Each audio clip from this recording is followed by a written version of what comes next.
Crucero, de Óscar Nadal. Dedicado a mis padres. Lo terrible no es la muerte, sino las vidas que la gente vive o no vive hasta su muerte.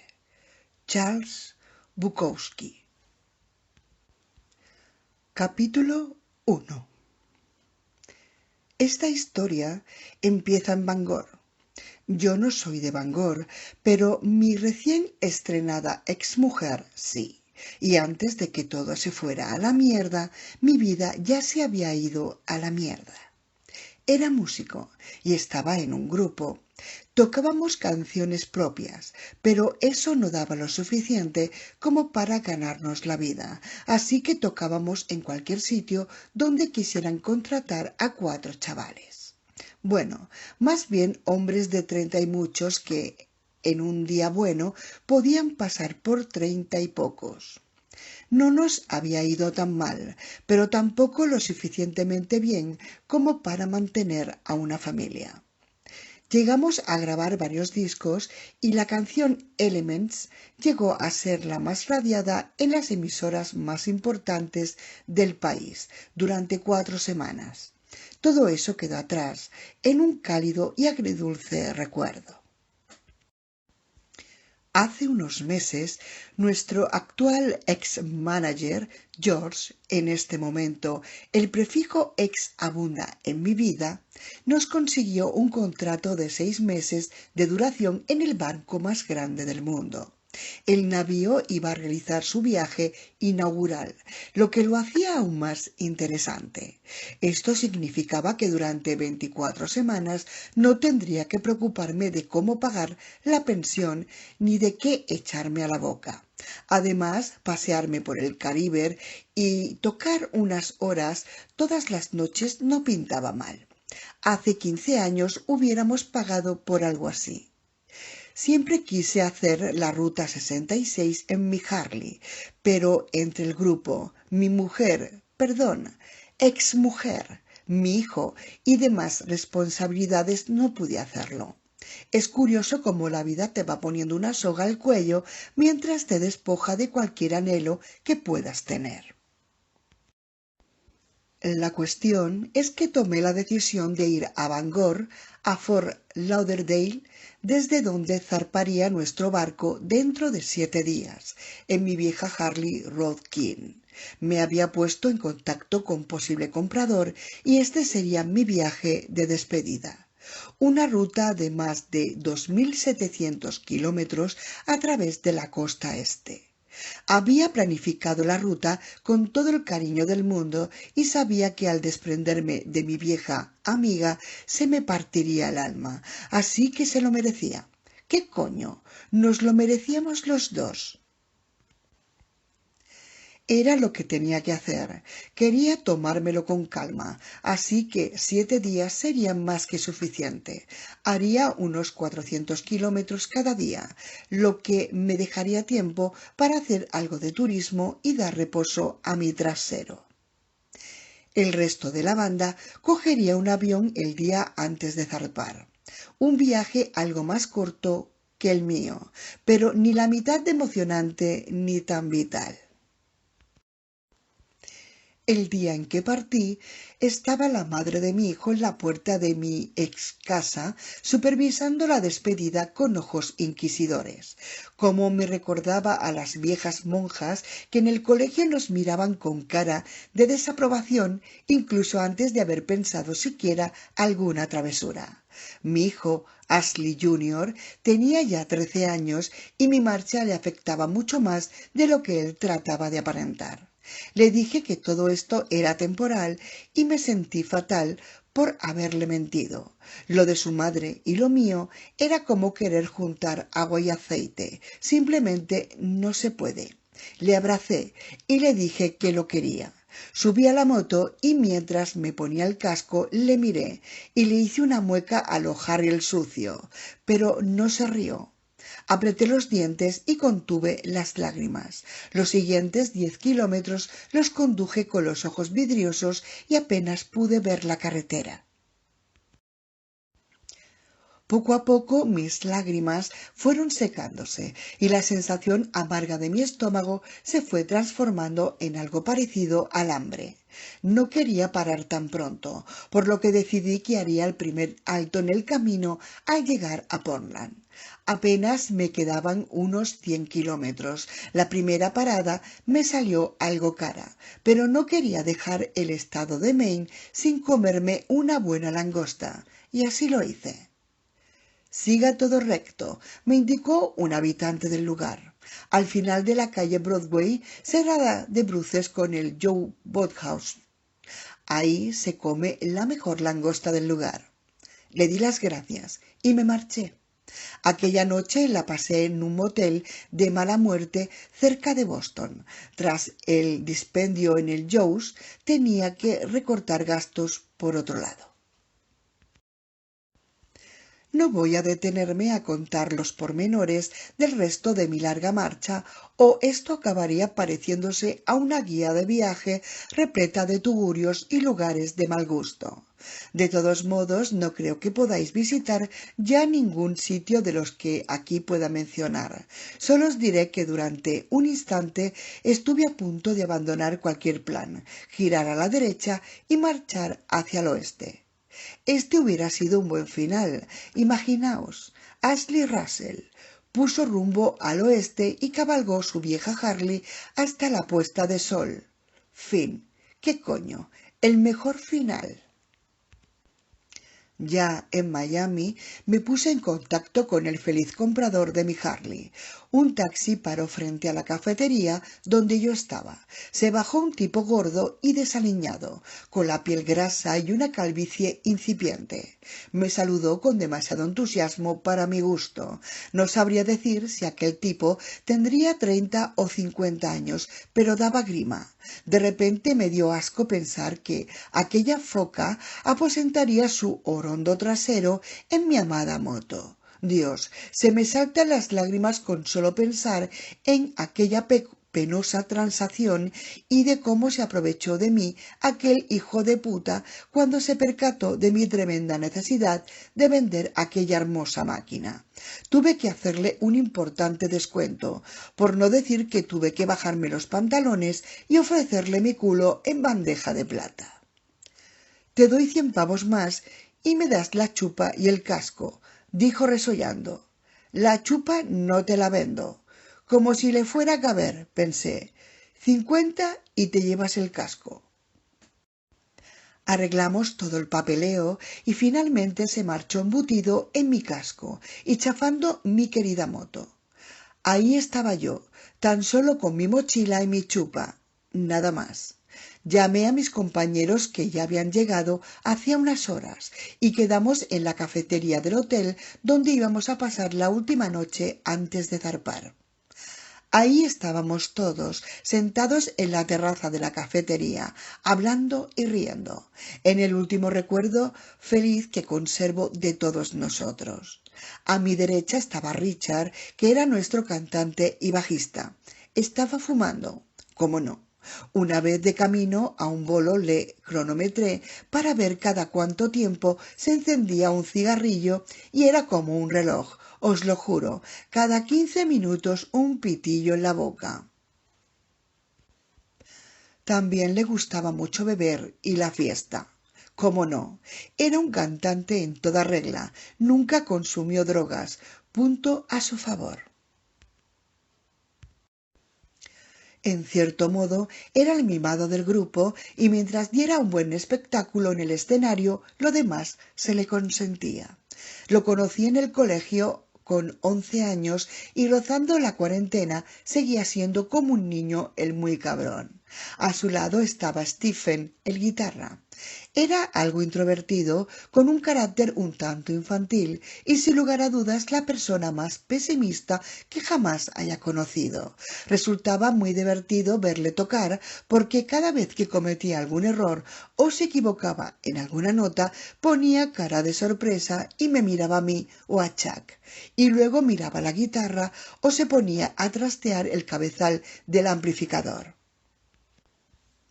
como si su culpa fuera nuestra o de los aparatos, pero desde luego nunca la suya.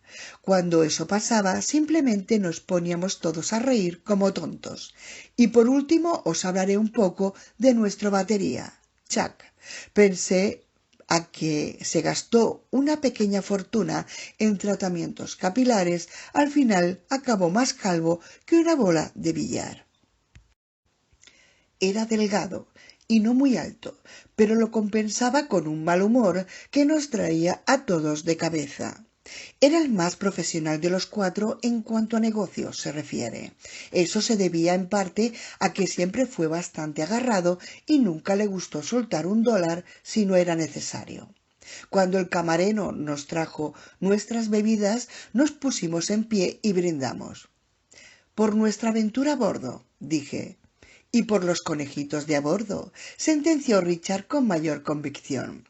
Reímos y brindamos. Seguimos en aquella terraza hasta que el sol empezó a ponerse. Nos dimos las buenas noches y, algo borrachos, nos fuimos a dormir. Por la mañana temprano y algo resacosos nos dirigimos al Oasis in the Ocean, el barco más grande construido hasta el momento.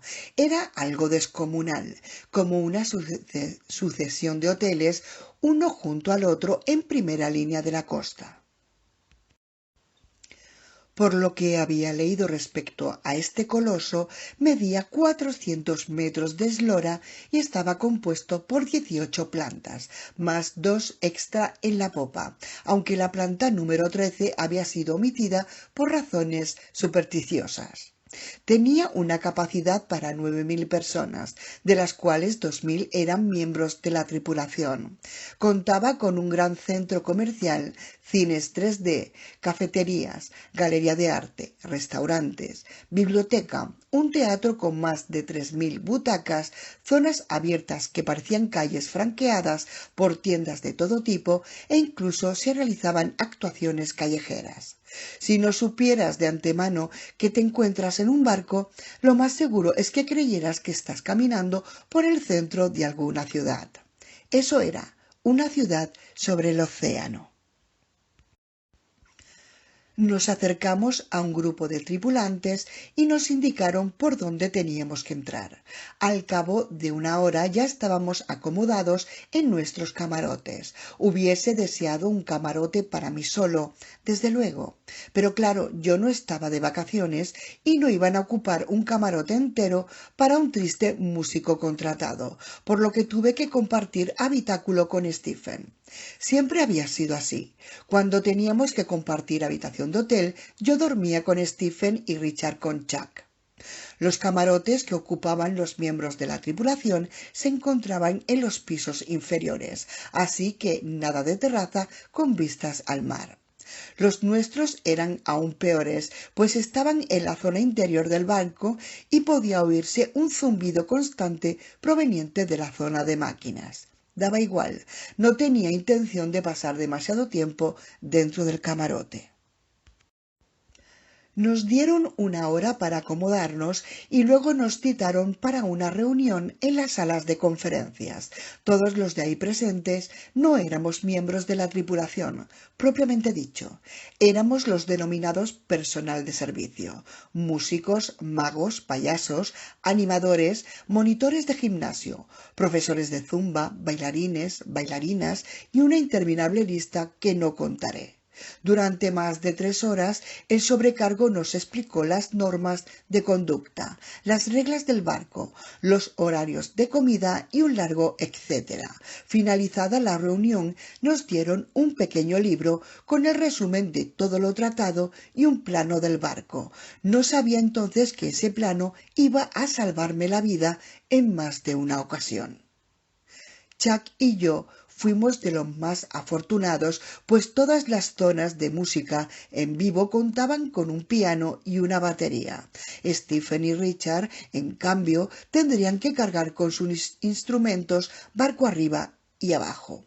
Todas las noches realizamos 3 pases de 1 hora cada uno, con un descanso de 20 minutos entre pase y pase, tiempo justo para amenizar la siguiente zona del barco.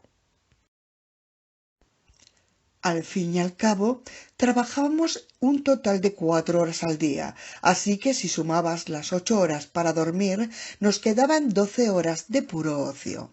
Alguna vez por semana quedábamos para montar temas nuevos. De no ser por esto, podían pasar días en los cuales solo nos reuníamos los cuatro durante las actuaciones nocturnas. Pasaron las semanas y nos hicimos a la vida del barco. Incluso Stephen dejó de marearse.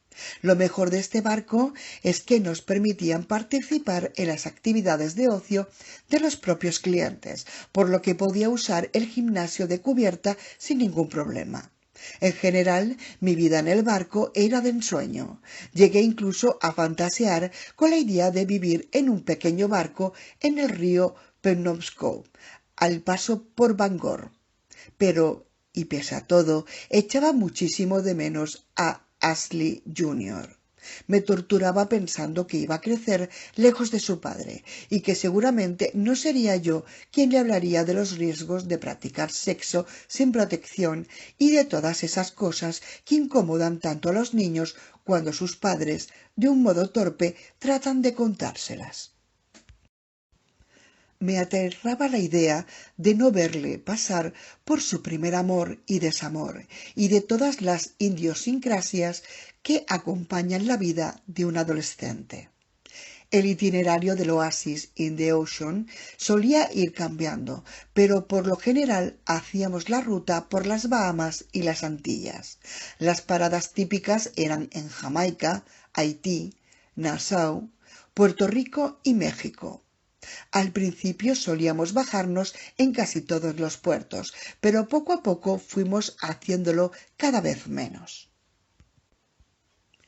Lo curioso es que nos contrataron para la temporada que va del 1 de junio al 30 de noviembre, que casualmente coincide más o menos con la temporada de huracanes en el Atlántico. Afortunadamente, en los 2 primeros meses apenas cruzamos un par de tormentas y de carácter muy débil. Entrando en el tercer mes de travesía, íbamos a toparnos con la tercera tormenta y ésta, sin lugar a dudas, nos cambiaría la vida a todos. Una noche llamaron a la puerta del camarote y cuando abrí vi a un tío fornido de 1,90 m y piel morena. «Hola, colega», dijo aquel tipo con un fuerte acento cubano. «¿Tendrías papel de fumar por casualidad?» Me pilló desprevenido. «Perdona, qué mal educado soy. Me llamo Ernesto. Soy el hombre de al lado», dijo en tono que pretendía ser cómico, o simplemente una ocurrencia que no entendí. «Tu vecino de camarote». «Ah, sí, disculpa. Dame un segundo». Rebusqué por un cajón y cogí una bolsita de dentro. «Toma, hay papel y filtros por si los necesitas». «Gracias, colega, pero solo me hacen falta un par de papeles. Voy a liarme un porro, ¿te apuntas?» En circunstancias normales hubiera declinado la invitación, pero esa noche estaba bajo de moral y pensé que estaría bien colocarse un poco. «Pues sí, gracias», dije.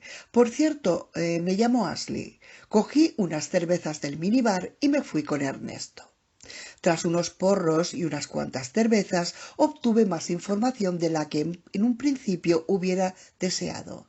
Ernesto John Montalvo era medio cubano, medio mexicano y medio inglés. Su padre, inglés de nacimiento, vivió toda la vida en Cuba y ahí se casó con una mexicana.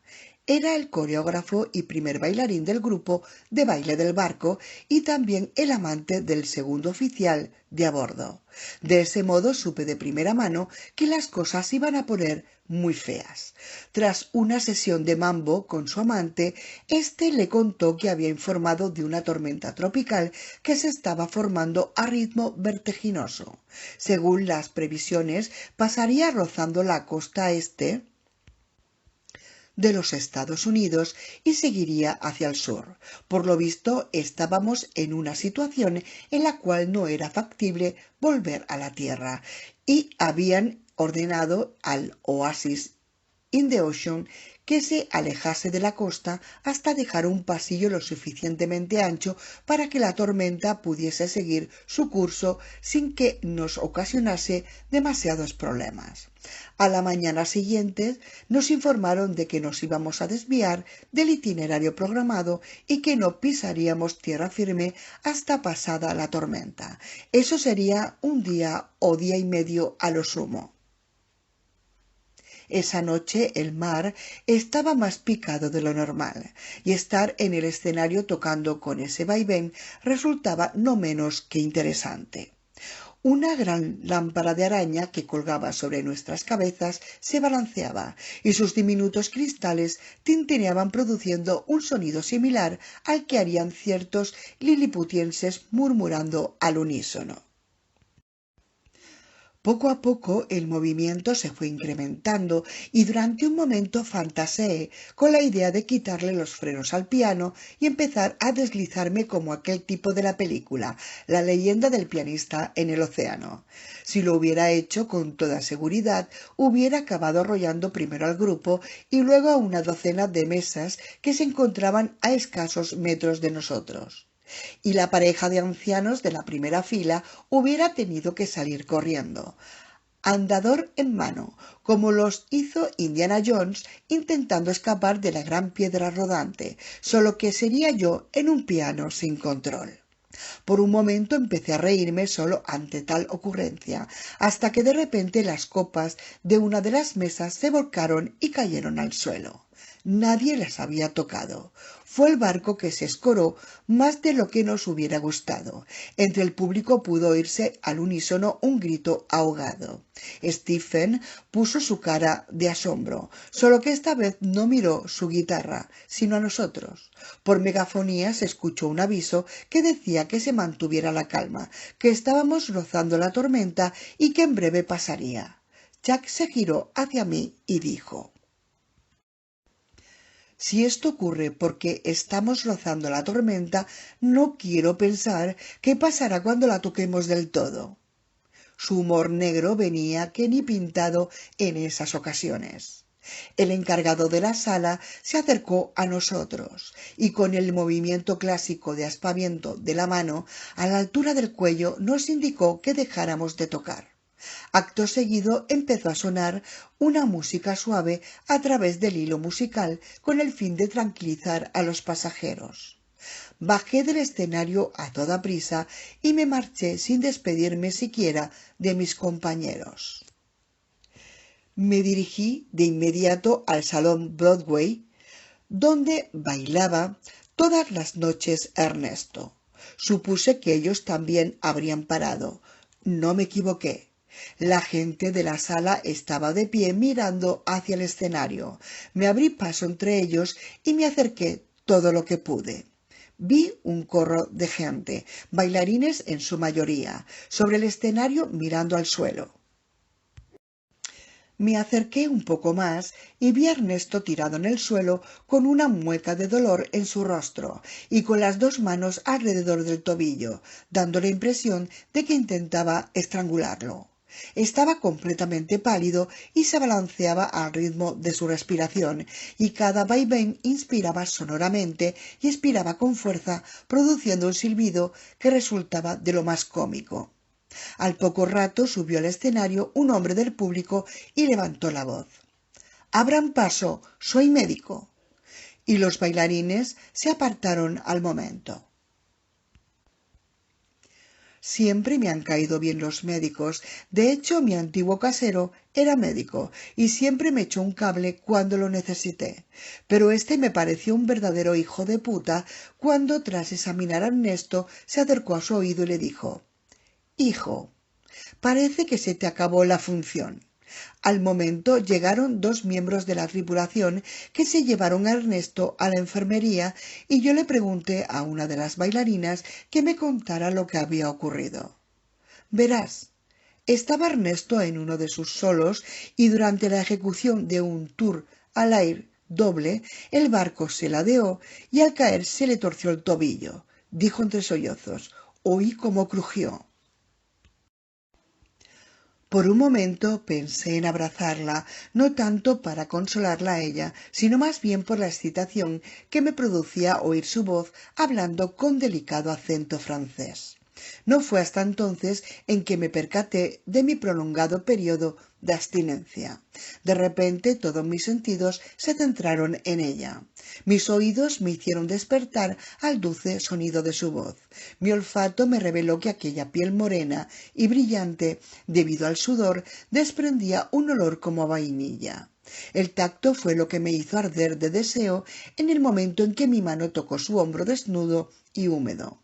Mis ojos, que en aquel momento se perdían en el negro de los suyos, habían grabado a fuego la turgencia de sus pechos, que asomaban por su escote lo suficiente como para desatar en mi entrepierna el propio infierno. Llevaba puesta la indumentaria clásica de una bailarina de ballet, pero con el cuerpo de una bailarina exótica de curvas voluptuosas de apenas 1,60 m. Todo ello hizo que el sentido del gusto pidiera a gritos su turno. «Debo irme», dijo. Se dio la vuelta y se marchó. Ahí estaba yo, de pie, mirándole el culo sin ningún disimulo y con una erección propia de un adolescente. Ahora ya tenía 2 motivos para ir a ver a Ernesto. Fui lo más rápido que pude a mi camarote. Por todo el barco se respiraba una atmósfera de nerviosismo generalizado, normal si se tiene en cuenta que el barco más grande del mundo se empezaba a balancear como si fuera un pequeño velero. Al llegar a mi camarote me encontré con Stephen. Estaba con medio cuerpo en el suelo y la cabeza metida dentro del retrete. «Joder, tío, parece que este balanceo no te ha sentado muy bien», dije medio en broma. «Ahora que has batido tu récord de días sin echar la bota, vas y lo echas todo por la borda. Y ya de paso lo dejas todo perdido. Vete a la mierda». Ahí va la cena, pensé. «Bueno, tío, te dejo con tus cosas. Si me necesitas, estaré en el camarote de al lado». Cogí unas cuantas cervezas y fui al camarote de Ernesto. No estaba seguro si lo habrían traído ya de la enfermería, pero no me costaba nada comprobarlo. Llamé a la puerta, golpeando 3 veces con los nudillos. Esperé. Como me imaginaba, aún no estaba en su camarote, así que volví al mío y dejé las cervezas. Quería encontrar a Ernesto, por lo que cogí el plano del barco que nos dieron el día en que llegamos y busqué la enfermería. Todo este tiempo a bordo y aún no sabía dónde narices se encontraba la enfermería. Normal, si tenemos en cuenta que a la edad de 13 años me pasé más de 1 mes y medio ingresado en uno y que desde entonces huyo de ellos como alma que lleva el diablo. Justo en la planta de arriba no podía ser más fácil. Subí por las escaleras que estaban junto a los ascensores que, debido a su pequeño caso de claustrofobia, siempre trato de evitar. Al llegar a la enfermería me quedé completamente sorprendido. Esperaba encontrarme con un pequeño cuarto, con una camilla y una enfermera con un botiquín en la mano, pero nada más lejos de la realidad.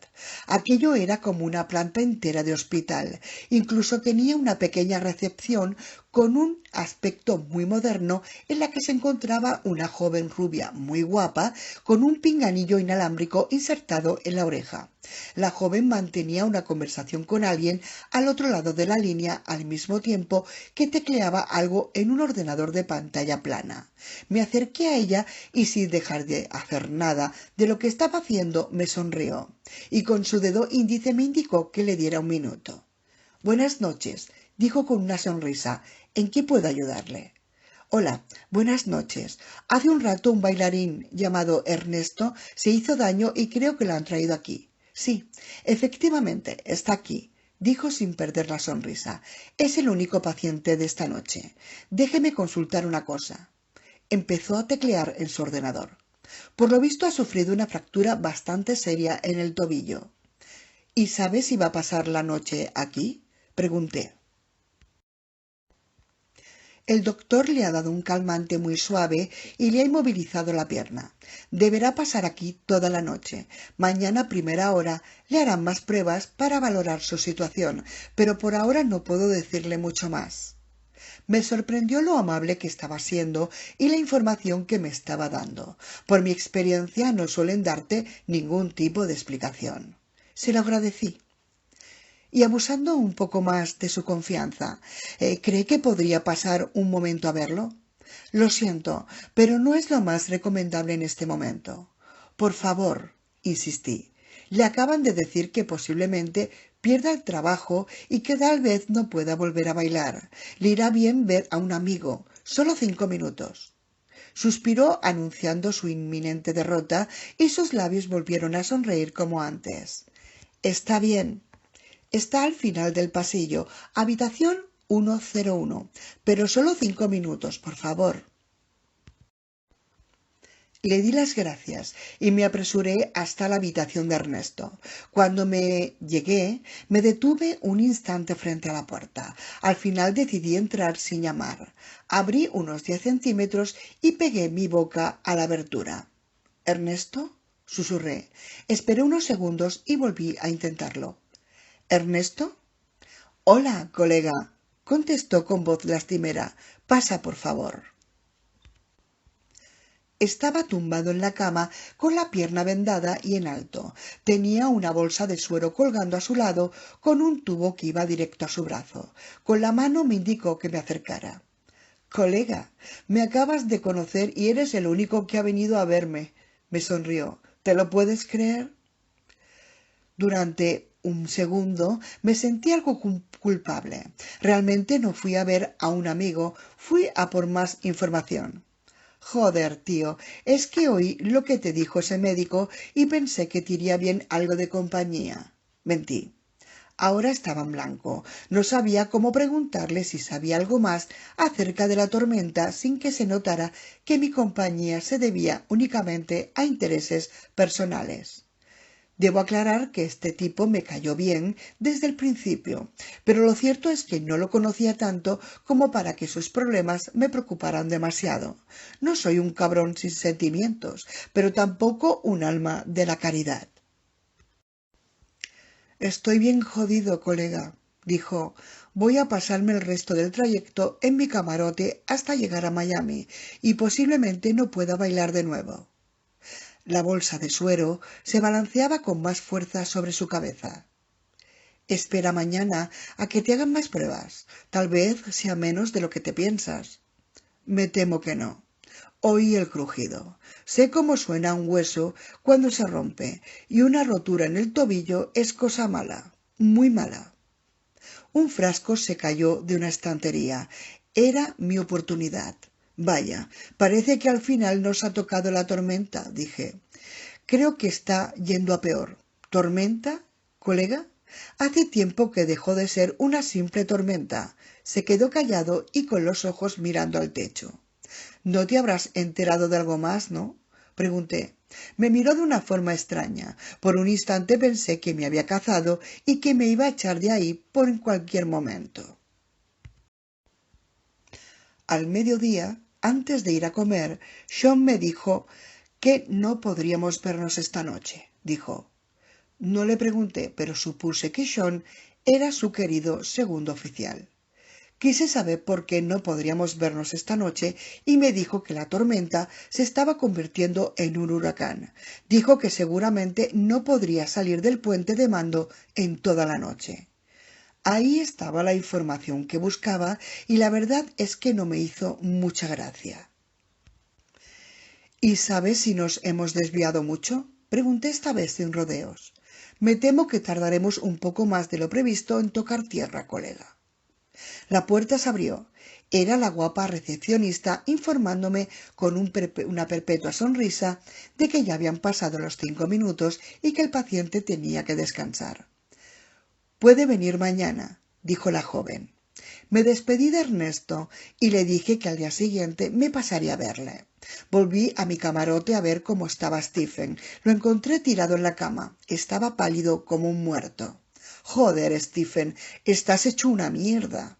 Gracias, dijo con una media sonrisa. Tío, este barco se está moviendo mucho. No lo sabes tú bien, pensé. Le dije a Stephen que iba a dar una vuelta por el barco, a ver cómo estaban las cosas. Levantó el pulgar a modo de aprobación. Si me necesitas, silba, dije en broma. Fui hacia la mitad del barco y subí por las escaleras los 3 pisos que me separaban de los ascensores panorámicos. Hice acopio de todo el valor que podía tener y me subí a uno de ellos. No me hacía ni una pizca de gracia, pero pensé que me haría una idea de cómo estaban las cosas si subía por ese montacargas gigante con paredes de cristal. Pulsé el botón y el ascensor empezó a subir. Las primeras plantas estaban prácticamente vacías, pero a medida que me acercaba a la cubierta superior empezaba a haber algo más de bullicio. La gente entraba y salía de sus camarotes. Los que estaban en los pasillos andaban como si estuvieran en estado de embriaguez. No veía pánico en sus caras, pero desde luego estaban algo nerviosos. Un miembro de la tripulación estaba rodeado por unas 15 personas que imaginó le estarían sometiendo a un tercer grado. El tripulante subía y bajaba los brazos indicando calma, pero no estaba consiguiendo ningún resultado. Unas plantas más arriba miré en dirección al océano y el panorama no pintaba nada bien. No sabría decir la altura de las olas, pero se me antojaban como gigantescos muros de agua que avanzaban y chocaban contra el acero del barco. Al salir de una ola gigantesca, el barco se precipitó por una depresión dejada por la misma ola que acabamos de pasar y empezó a escorarse hacia estribor, que era donde estaba el ascensor por el que subía. Se inclinó tanto que me di de bruces contra el cristal y me quedé mirando hacia el fondo de aquel precipicio. Tal vez fuera el terror que sentí en aquel momento, pero tenía la impresión de que estábamos a punto de zozobrar, aunque poco a poco el barco fue recobrando la horizontalidad. Ya no estaba mirando el fondo del océano, sino al horizonte. Tras un momento de pánico, el ascensor se detuvo ante llegar la cubierta superior. El pitido anunció las aperturas de las puertas.